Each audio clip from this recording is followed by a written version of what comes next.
Shalom, Parashat Miketz, ou como a tradição se fala dita, Miketz.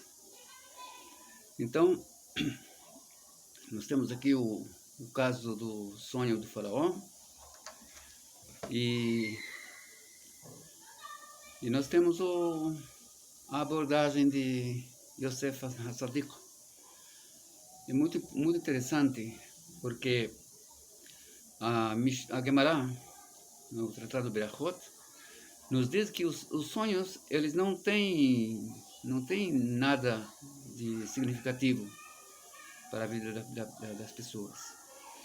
O que acontece é a halom holech harei hapé, ou seja, de acordo com que a pessoa explicar o sonho, aquilo vai acabar acontecendo. Mas como isso procede? A força mental da pessoa.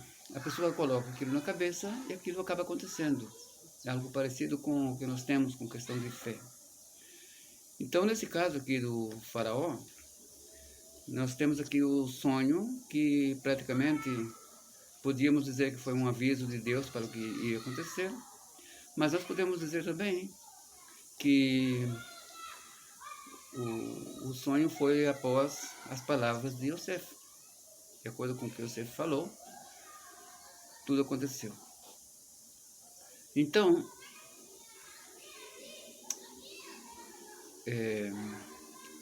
nós temos uma lição muito grande para tirar dessa paraxá. Não exatamente se preocupar com sonhos, não é isso. Ou se sonhos realmente têm algum significado, se funcionam, se fazem alguma coisa na vida da pessoa, ou se são simplesmente descarregos psicológicos que uma pessoa pode ter, que geralmente é o que mais acontece. Tanto que eu sempre costumei afirmar e avisar as pessoas que têm problema de insônia, que evitem remédios controlados para dormir. Por quê? Porque o sonho é importante e quem toma remédios para dormir geralmente não sonha. E isso causa um carregamento psicológico muito grande. A pessoa não se descarrega psicologicamente e acaba ficando cada vez pior. Então fica aí o conselho para quem quiser acatar. Eu mesmo tenho problema de insônia e eu não procuro médico nenhum para não ter nem sequer uma receita para que eu possa dormir bem. Os motivos meus são variados, mas cada um com seus motivos. E o importante que eu falei que nós temos que aprender dessa paraxá, como eu disse, que não é nem a questão do sonho, surge uma oportunidade para uma pessoa, pega essa oportunidade. Então aqui nós temos um assunto muito interessante. Olha o perigo que correu Yosef Hassadik. Ele explica os sonhos para o faraó e em seguida ele vem e diz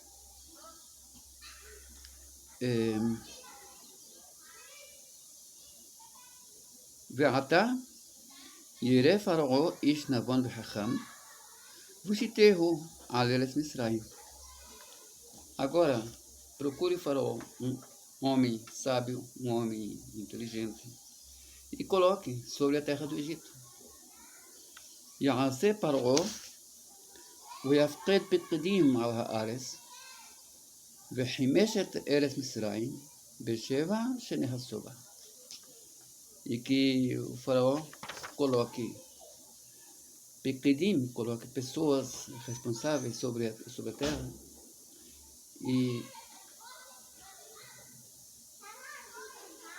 e que armem a terra do Egito durante os 7 anos de sova, de riqueza. Ou seja, tem aqui continuação das coisas que você vai falando, mas aqui está a lição. É um perigo você chegar para um rei e começar a dar conselhos sem ser perguntado. É um perigo imenso. E nesse caso, Yosef fez e o rei o colocou como o principal no país, depois do faraó. Ou seja, ele aproveitou uma oportunidade correndo sério risco. E quantas vezes nós temos oportunidades sem riscos e deixamos passar? Importante pensar nisso. E como nós estamos nessa festa de Hanukkah, eu quero abordar o tema sobre Hanukkah, que nós, ali onde falamos Ala Nissim, Ala Purkan, Ala Teshuot, Ala Nehamot, Ala Nehamot, Ala Gilgot, Ala Niflaot, שעשית לאבותינו בימים ההם, בזמן הזה, בימי מתתיהו בן יוחנן, כהן גדול חשמונאי. כשעמדה מלכות ירון הראשונה על עמך ישראל. Então, ali nessa sequência, nós citamos que Deus entregou nas mãos de Tehorim, entregou Temeim, impuros, nas mãos de puros. Entregou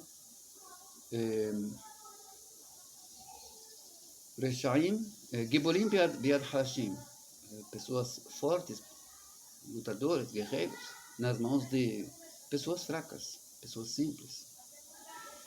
Entregou Reshaim Biad Tzadikim, Ezedim Biad Oskei Toratech. Reshaim já não se refere mais aos gregos, aos helênicos, ao exército inimigo. Não. A referência ali é aos judeus helenizados, que eram uma grande parcela da população, e esses judeus helenizados estavam desencaminhando outros judeus, e eram eles os principais que procuravam fazer com que todo aquele processo de helenização do povo desse certo. Algo parecido com o que está acontecendo aqui no Brasil, desde alguns anos, com um certo movimento político. Mas deixemos a política brasileira de lado, porque não é o assunto. Então, nós temos simplesmente que lembrar que também Zedim, o que é Zedim? Zadon é quando uma pessoa faz algo errado, algo pecaminoso, algo de transgressão, e faz intencionalmente sabendo da gravidade. Isso é Zed. É uma pessoa que é Zed. Então, Zedim é o plural de Zed. Zadon é o ato. Então, entregou Zedim nas mãos daqueles que se ocupavam da Torá. Ou seja, a guerra mais dura que nós tivemos foi contra os nossos mesmos, que já estavam helenizados, mergulhados na cultura helênica, ao ponto de que se diz que pessoas circuncidadas começaram a pendurar pêndulos pesados na pele do prepúcio para fazer crescer de novo, para serem tidos como incircuncisos, tanto que queriam ser goim. Então, esse pessoal foi o mais difícil na luta do nosso povo. Essa luta foi a mais difícil, esse prélio foi o mais complicado, e nós temos que aprender disto algo muito interessante. Porque nós acendemos Nerot Hanukkah no lado de fora da casa, ao lado direito da mezuzá, quer dizer, a mezuzá fica de um lado e a menorá fica, a Hanukkah fica do outro. E quem tem casa com paredes lá em Jerusalém, é muito comum as pessoas terem uma cavidade no muro com um vidro grosso, e a Hanukkah é colocada ali. Esse vidro fica ao lado externo do muro, e toda pessoa que passa vê as velas de Hanukkah acesas. E aí se pergunta por que a importância de colocarmos as velas fora de casa. As velas de Shabbat nós fazemos dentro de casa, outras coisas parecidas também, mas as velas de Hanukkah tem que ser fora. Então, escutem bem, isso é muito importante saber.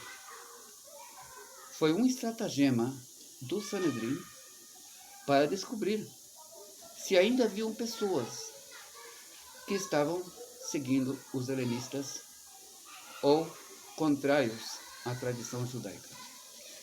Como assim? Quem nós vendesse as velas fora de casa para pirsumenizar, quer dizer, espalhar, propagandear o acontecido, o milagre, essa pessoa já seria suspeita. Então, esse é o principal motivo, porque foi o principal milagre. O principal milagre de Hanukkah não foi o azeite que ficou por 8 dias, até que tivesse novo azeite.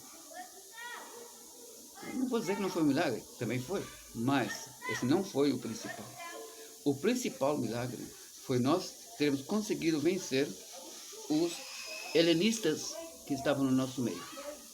Não somente o exército grego, na verdade sírio, né, porque o exército grego, a Grécia tinha se dividido, o Império Grego tinha se dividido em 4, e essa parte da região da Síria era tida como grega naquela época, helênica, foi a que lutou contra nós, ou que nós lutamos contra eles, na verdade fomos nós que lutamos, que a família dos Asmoneus, os Hashmonaim, saíram contra eles e juntaram consigo um pequeno exército em comparação com o deles, que eles atacavam até mesmo com elefantes. Nós não usávamos elefantes, nós não tínhamos elefantes, mas eles usavam elefantes. Então foi uma guerra muito difícil, mas a maior dificuldade era você saber identificar quem no nosso meio eram os traidores. Toda guerra, se há traidores no meio do povo, eles são o maior problema, é a maior dificuldade. Por isso, toda guerra, todo prédio precisa, na verdade, ter uma boa inteligência. E é só através dela e através de atos silenciosos que nós conseguiremos vencer sempre esses prédios.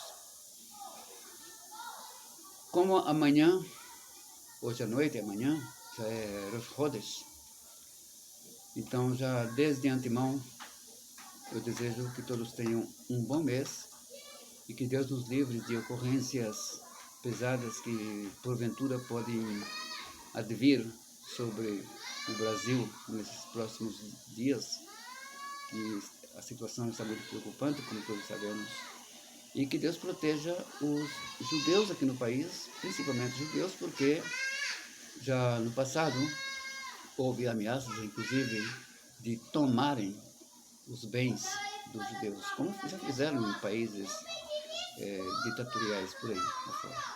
Então, desejo a todos um feliz mês, que comece bem e que termine bem, com muita paz. E um Shabbat repleto de harmonia, Shabbat Shalom, Umevorach, repleto de bênção, repleto de paz. E Hanukkah Sameach, que nós possamos aprender tanto de Hanukkah como de Parashat Mikres, do ato que Yosef Hassadik fez quando ele chegou para Faraó e começou a dar conselhos sem ser perguntado. Foi um ato muito corajoso e ele conseguiu chegar onde ele chegou e conseguiu auxiliar a seus irmãos, a sua família, conseguiu socorro no momento mais propício. Shabbat Shalom, Umevorach.